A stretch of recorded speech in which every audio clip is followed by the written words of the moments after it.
Hi everybody. Okay, today for our maths lesson we are going to be looking at subtraction using our part-part whole model.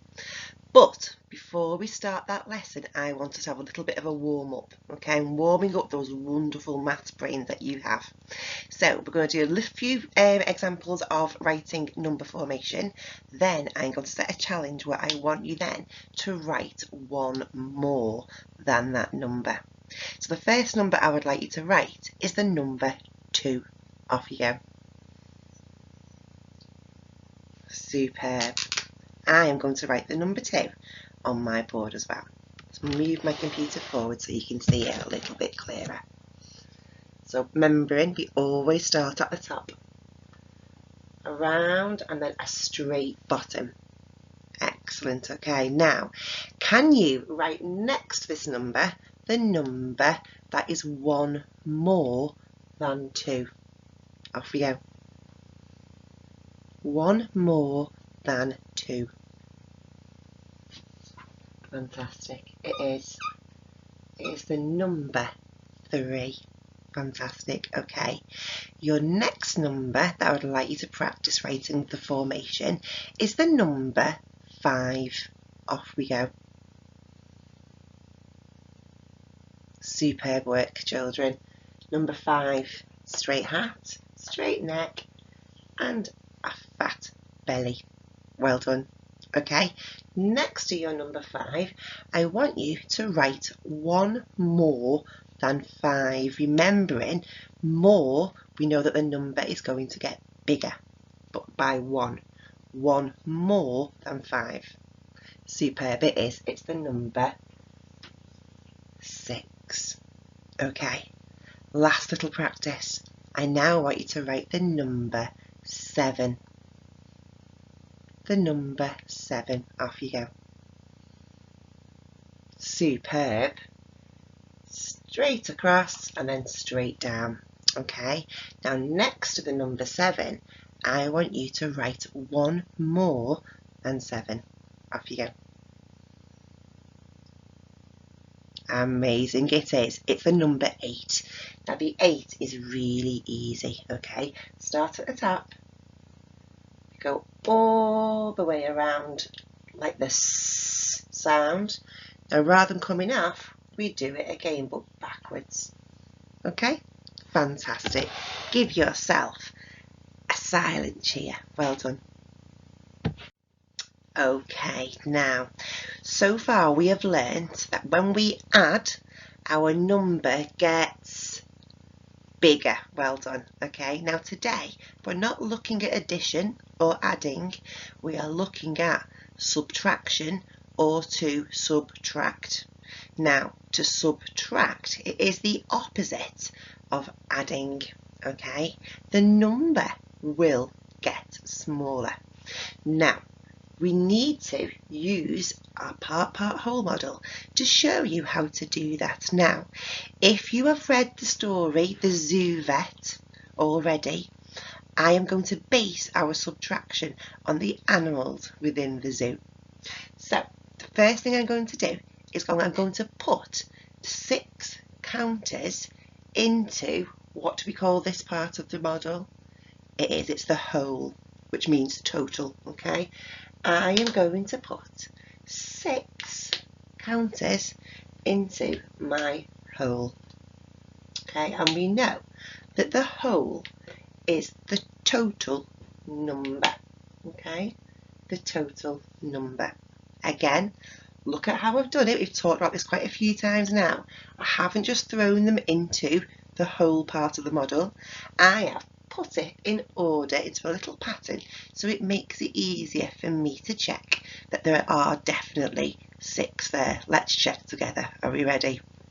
1, 2, 3, 4, 5, 6. Now these 6 counters are going to represent 6 tigers from the story of The Zoo Vet. Now these 6 tigers have had a wonderful morning. They've had some lovely food, they've played scratching on the trees, they've played roly-polies, and because they've played all morning, 2 of them have got very, very thirsty. So 2 tigers have decided to go and get a drink from the lake. So let's move 2 counters to show that those 2 tigers have gone for a drink. Okay, now we could say that at first there were 6 tigers in the whole of the model. Okay, we counted them, we checked them. Now we've said that 2 tigers have gone for a drink. Okay, now they haven't gone away, they've just gone for a drink. Okay, so there were 6 counters in the whole, 2 have gone for a drink. Now 6 has now gone down by 2, and we need to work out how many tigers or how many counters have stayed playing. Okay, now what we do here now, 4 is not the whole. Okay, so we move these counters down to form the other part.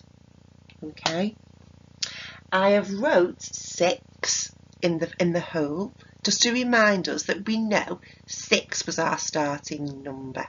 Okay, 2 went for a drink, so I know by moving the remaining counters into this part of the model that 6 subtract 2 equals 4.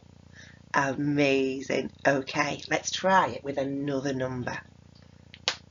I'm going to pop my 6 counters back into my whole of the model, and I'm going to keep the number 6 because there are still 6 here, but I'm going to take away my number 2.